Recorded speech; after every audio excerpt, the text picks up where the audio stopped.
Hola, muy buenas tardes, tengan todos y bienvenidos a esta entrega de noticias. Ahora, como cada mediodía, les acompañamos Patricia Pimentel y Ana Rosina Troncoso. Vamos a iniciar de inmediato, previo a los titulares, a pasar a Domínguez Brito, que está poniendo allí en la Suprema Corte de Justicia, en la segunda sala penal, en el caso que se le sigue a Félix Bautista. Complicidad, esa impotencia, en muchos casos son miles las razones, pero la verdad es que sí, la verdad es que nosotros vivimos esa situación, lo cual nos hace frágiles, nos hace débiles. Esta acusación en este caso no es tan fácil para cada uno de nosotros. En personal, para quien les habla, todavía es mucho más difícil por las características, por las condiciones, por las mismas coyunturas. Ser fiscal, y usted también lo fue, sabe que no es nada fácil. A nadie le gusta meter preso a nadie. A nadie. Ningún fiscal, no es verdad que eso es un gusto, no es verdad que eso es un placer. Uno vive situaciones difíciles. Yo nunca olvido una vez en una funeraria, dando un pésame, donde a un señor yo le di la mano, y ese señor me dejó la mano, única vez en mi vida, me dejó la mano tendida. Cuando fui a investigar qué era precisamente, llamé a alguien que hoy es juez de la Suprema Corte de Justicia, magistrado Fran Soto.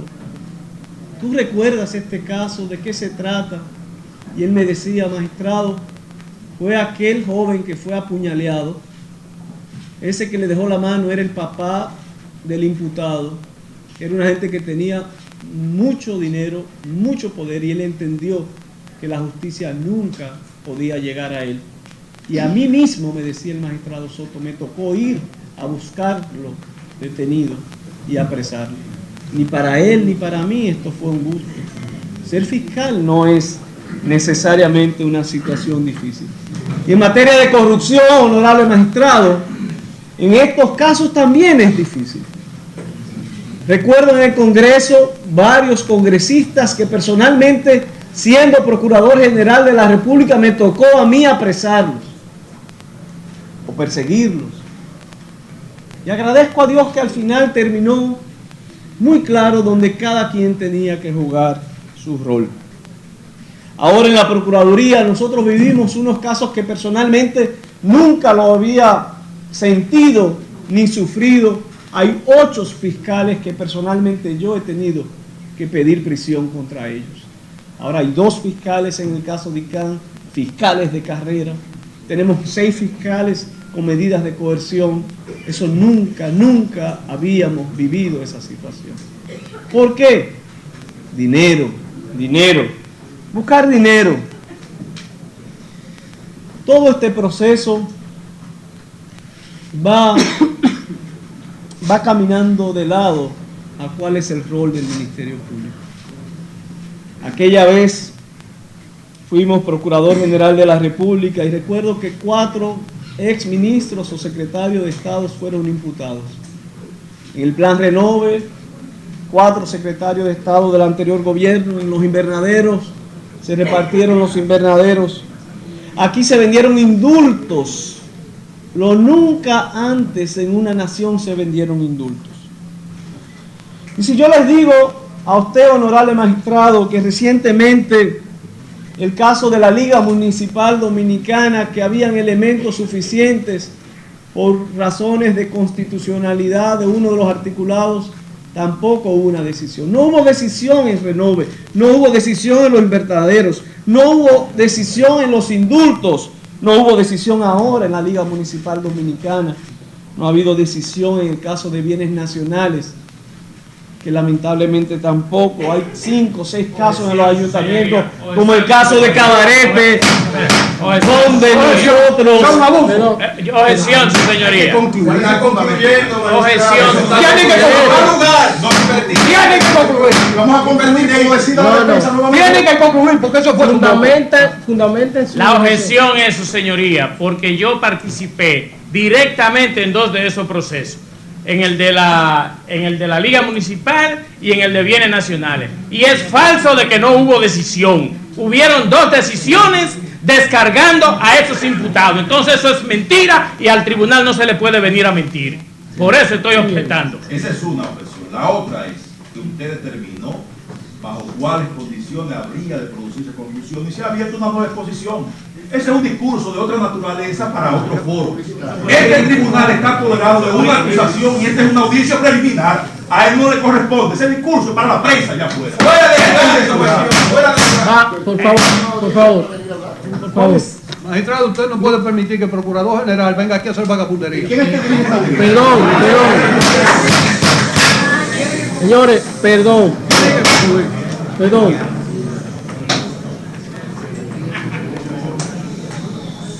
Si bien es cierto, el tribunal estableció un orden, un calendario para las ponencias, yo pienso que si el Procurador General de la República quiere manifestar lo que él entiende sobre este caso, yo creo que es un derecho que le asiste. Y yo creo, perdón, porque lo han concluido. Perdón, es un derecho que le asiste. Obviamente, el tiempo que se está tomando el procurador es un tiempo que nosotros lo vamos a ceder a la defensa. Sí le voy a pedir al señor procurador que por favor trate de ser puntual, porque aquí estamos discutiendo una acusación que ustedes presentaron. Y nos gustaría que si usted va a hacer alguna referencia, se refiera a la acusación de manera puntual. Y que lo haga, magistrado, por favor, de manera lo más sucinta posible. Eso es cosa juzgada, magistrado. Usted ha decidido la objeción. No, pero él tiene otro comentario. Espere escuchar. Ok. Este es el momento pertinente para hacerlo. Una de las cosas que mencionó el Procurador General de la República aquí ahora fue un caso de Cabaret. Y es bueno que yo diga ahora, porque por la prensa me despedazaron durante más de un mes por publicaciones que hizo y que se promovieron desde la Procuraduría General de la República en torno a mi persona, diciendo que yo manejaba la justicia de Puerto Plata en un caso en el que ni siquiera no estaba. Sí, es pertinente. Y este es el momento para decirlo de frente. Para decirle al procurador. A mí de una amistad de más de 30 años, él sabe. Entonces este es el momento para que yo pueda decirle de frente, que se equivocó conmigo, que abusó de mí, de su posición de procurador, para quemarme la vida. Y esa es parte de la cuestión. Está bien, doctor, está bien. De acuerdo. Por favor. Yo creo que el imputado... Sí, usted puede intervenir en cualquier momento, pero yo pienso que podemos... Sí, pero por favor, un segundito. Es que hay un procedimiento, magistrado. Si uno está... Por favor. Lo que pasa es que el imputado, magistrado, tiene derecho al uso de la palabra en cualquier momento. Pero nunca interrumpir en medio de una frase, de una idea. No, magistrado. Es un discurso escrito que tú trajiste. No, perdón. Es un discurso escrito que tú trajiste, que es lo que siempre haces. Irresponsable. Yo quisiera que tú te quedaras aquí. Perdón. Quédate, no te vayas, Domínguez Brito. Quédate aquí. ¿Sabe para qué? Para decirte que ha cometido un abuso de poder y una gran calumnia en mi contra. Y de manera irresponsable manda notas de prensa a los periódicos diciendo allá afuera lo que aquí no se discute. Quédate que yo te lo voy a decir. Irresponsable. Procurador, los imputados pueden intervenir en cualquier fase del proceso. Eso está aquí. Y ellos lo han reconocido. A los imputados yo no lo puedo limitar, a los abogados sí. No, a los imputados no lo puedo limitar, exceptuando que falten el respeto. Entonces, vamos, por favor. Yo pienso que esta audiencia en estos 2 meses que tenemos han transcurrido de una manera ejemplar por las dos partes. Yo creo que al final de este proceso le estamos enviando un mal mensaje al país. Un mal mensaje al país. ¿Cómo va a ser que al final de un proceso que se ha manejado, perdone la inmodestia, de manera transparente, donde todas las partes han tenido el derecho, se pueda tirar abajo todo lo que se ha hecho? Entonces, yo voy a apelar a la conciencia y a la prudencia de las dos partes. que hay dos partes que representan intereses diferentes y cada uno tiene su razón, que ese es el rol que nos toca a nosotros cuando nos retiremos a deliberar, de acuerdo a la Constitución, a nuestra conciencia, determinar quién tiene la razón, sin presión de nadie, ni de ustedes, ni de ustedes, ni de ustedes, ni de ustedes. La decisión que yo voy a tomar, la voy a tomar que mi conciencia, mi cabeza se acueste plácida en mi almohada, cual que sea. Entonces yo le voy a pedir, por favor, que sean prudentes. Vamos a permitir que el procurador se refiera de una forma breve y vaya concluyendo a la acusación. Magistrado, nuestra intervención va a ser hija de la prudencia y apegada a la más estricta técnica jurídica. Nosotros tenemos la mayor deferencia hacia la figura del Procurador General de la República en una audiencia ante la Suprema Corte de Justicia. No cualquier procurador. Y aquí está el procurador que va a hablar. Ahora, apegado a la técnica estricta, también su discurso tiene que ser un discurso forense y tiene que ser un discurso que sea pertinente.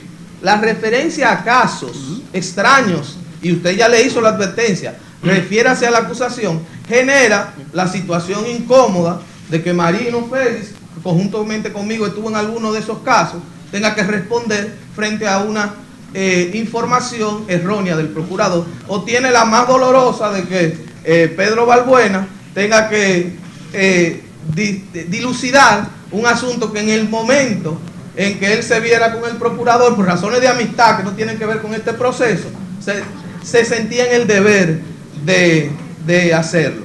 Entonces, magistrado, lo único que queremos pedir y solicitar es que en ese discurso del señor procurador las referencias sean sobre este caso concreto, porque esto es un caso, esto no es un lugar a donde él puede venir a hacer propaganda o a hacer discursos dirigidos a su posicionamiento público.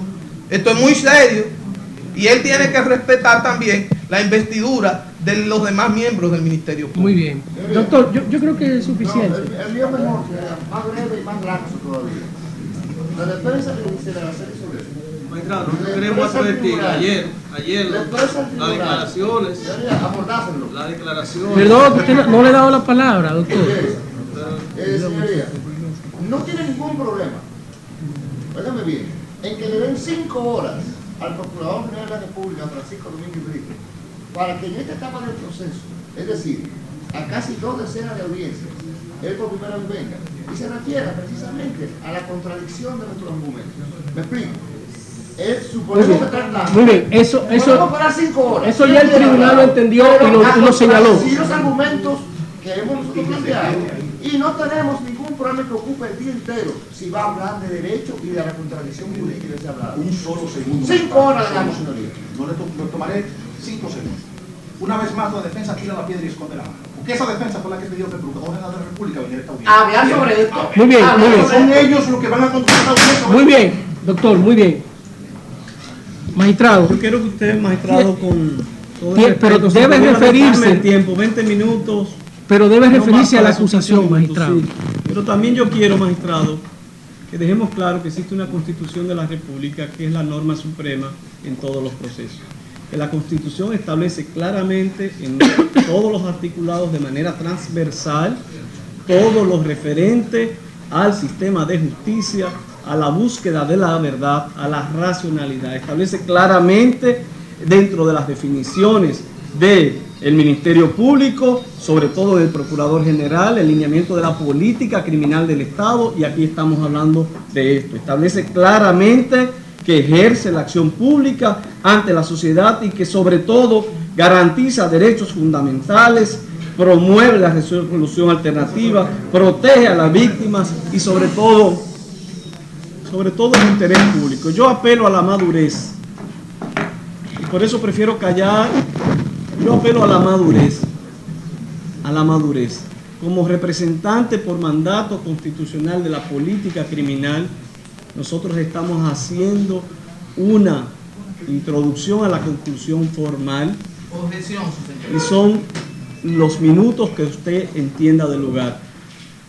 Yo y nosotros y todo el mundo puede escuchar y respetar al otro, pero que no se le impida al Ministerio Público, que no se le impida al Procurador General de la República fijar la posición de política criminal de acuerdo con esta Constitución.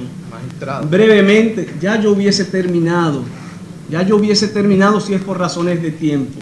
Parece que no es por razones de tiempo. Parece que no quieren que yo diga lo que yo tengo que decir.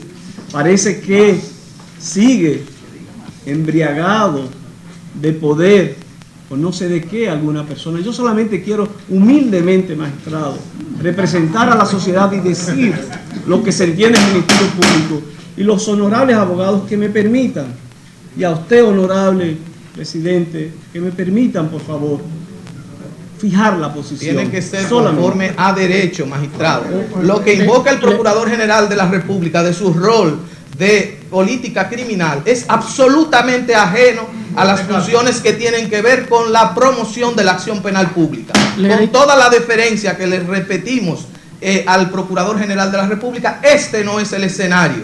Ese es un escenario absolutamente distinto. Esto es una acción penal pública. Es que ese escenario lo crearon ellos, magistrado. Perdón. Comenzaron a traer aquí comentarios de allá afuera. Magistrado. Entonces ese escenario lo creó la defensa. Si él entiende que ese es el rol que él tiene que jugar aquí, está equivocado. Y es un irrespeto a la solemnidad de un proceso penal. Si él quiere hacer un estudio, una nota de prensa, un seminario o una discusión entre políticos, maravilloso. Pero este no es el escenario para hacer un seminario sobre reforma de justicia o sobre pesos, contrapesos, frenos. Este es el escenario para referirse a una cosa muy grave, que es una acusación. Una acusación es una pretensión de llevar a juicio a una gente que quieren llevarlo ¿a dónde? A una cárcel. Entonces eso hay que hacerlo conforme a las reglas. El Procurador General de la República ni nadie está por encima de la ley ni por encima de la Constitución. Entonces nosotros no podemos tolerar que si a nosotros se nos ha aplicado de manera casi exegética todo aquello que sea en exigencia de nuestra defensa, que ahora todas las reglas del juego las pretenda de algún modo cambiar por la presencia del Procurador General de la República, oportunamente y con un fin que es extraño a este proceso. Muy bien. Yo quisiera reiterarle, magistrado, usted tiene todo el derecho a hacer uso de la palabra, pero tiene que referirse a lo que se ha discutido aquí. Tiene que referirse a la acusación, porque eso es lo que estamos debatiendo aquí. Estamos debatiendo el proceso de 7 imputados. Usted tiene que referirse a eso. Yo no he podido ni siquiera en ni 2 minutos. Pues vamos a permitirle, por favor, al procurador que se refiere. Yo solamente inicié, magistrado, una introducción y yo no he podido ni siquiera hablar, porque cada palabra hay una intromisión. Yo le decía al inicio que sí, que este es un caso, y le explicaba por qué era tan importante para nosotros. Le decía que sí, que este es un proceso que tiene más de 1 año de investigación, porque aquí estamos hablando de un proceso que se basa básicamente en la Constitución, y en la Constitución que señala el enriquecimiento ilícito como un tipo, como una acción, como una manifestación que duele y que lacera en materia de corrupción. Y cuando nosotros hablamos de lo que ha sucedido aquí en todo este proceso, yo tengo necesariamente que llamar la atención sobre los principios por los cuales estas acciones tipifican una acción penal. La tipificación penal es por un daño a la sociedad, y a mí nadie puede coartarme el derecho de yo decir que el que mata a un ser humano, eso tiene una condena porque hay alguien que sufre, se le quitó la vida. Esa es la justificación. Yo no estoy fuera de lugar. Y eso lo hace todo abogado en un proceso. Aquí estamos en un proceso de corrupción administrativa, un proceso de enriquecimiento ilícito, y hay manifestaciones que nosotros tenemos que indudablemente hacer las precisiones del lugar. Yo hace poco comenzaba a leer algo sobre precisamente la corrupción, Y había una frase que a mí me impactó enormemente, que decía: el corrupto se cree vencedor. Estas personas se pavonean para menospreciar a los otros. El corrupto no conoce la hermandad o la amistad, sino la complicidad y la enemistad. Y eso lo decía el Papa Francisco. Es como una red que captura solo los peces pequeños, mientras los grandes se quedan en el mar. Yo tengo que decir, magistrado, que esto se trata de una investigación donde hay una triangulación financiera, donde hay todos los mecanismos del lugar para que con los fondos del pueblo yo mismo me adjudico los negocios, prevaleciéndome de una función pública. Yo tengo que decir aquí, ante este tribunal, que esta acción requiere indudablemente de que todas las instituciones de la República Dominicana puedan asumir el rol. ¿Por qué? Yo hice referencia a otros casos y tenía que hacerlo, y nunca me voy a callar. ¿Por qué no me puedo callar? Porque aquí lo que está en juego es el futuro en este tipo de casos, donde se realizan estas triangulaciones y donde lamentablemente los fondos públicos sirven para que alguien o muchas personas puedan enriquecerse. Aquí lo que se probó, aquí lo que se investigó, cómo actores públicos, mediante designación y contratas, solicitaciones no correctas, designaban, entregaban obras y a su vez por detrás ese dinero volvía a las personas que entregaban. Aquí lo que se está diciendo es si la confianza nacional se va a recuperar o no. Aquí lo que nosotros estamos hablando, magistrado, con esta historia de casos que nosotros hemos conocido, es precisamente cuál es el mensaje que se le va a dar al país. Yo decía así en una nota pública: o le decimos al Estado Dominicano, haga usted lo que quiera, o por el contrario no lo haga. Aquí la corrupción golpea. Si usted va a Seguridad Ciudadana y usted es juez, usted sabe perfectamente que aquí hay drogas en los barrios por los peajes de actores públicos como policías de NCD. Aquí sabemos que si en materia de migración hay un fluido enorme, es por la corrupción. Si vamos a la crisis eléctrica, grandes contratos a base de sobornos. Si nosotros vamos a los hospitales, un médico se puede llevar algo y se muere la gente. ¿Por qué el procurador está aquí? Porque no es posible que el esfuerzo suyo, de cada uno de la gente que trabaja aquí, se quede en bolsillos para yo divertirme, andar en aviones, en helicópteros, en hoteles, tener 200, 500 apartamentos con mi esfuerzo.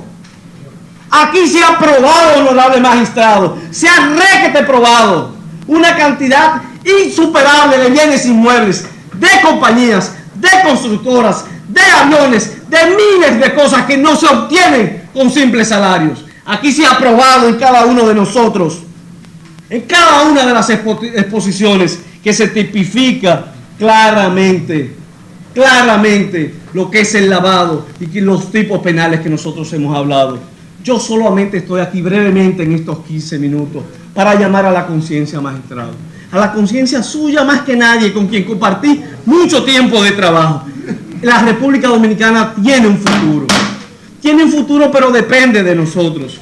Hay que vivir en una esperanza de seguir fortaleciendo este país, y estos casos penales son los que nos van a permitir decirle a nuestros hijos, a no tener vergüenza con nuestros hijos, con mi madre, con mi padre, con mis hermanos, de que las instituciones funcionaron.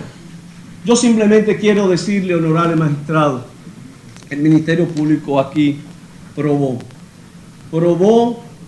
que lamentablemente los fondos que eran para niños huérfanos, para las escuelas, para la gente necesitada, como decía el Papa Francisco, en una frase, ahora cuando oigo algunas acciones, se ha vuelto natural al punto de llegar a constituir un estado personal el flagelo de la corrupción. El corrupto o el que defiende la corrupción a veces ni siquiera se da cuenta.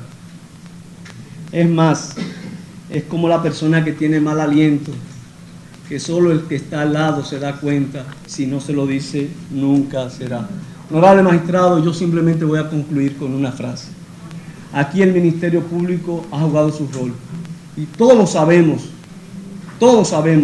que ni en los casos anteriores de corrupción que yo he manifestado públicamente mi inconformidad con el sistema de justicia, siendo yo parte del mismo, porque lamentablemente la percepción de impunidad ha prevalecido aquí, y este caso, que es el último, el que rebosa la copa,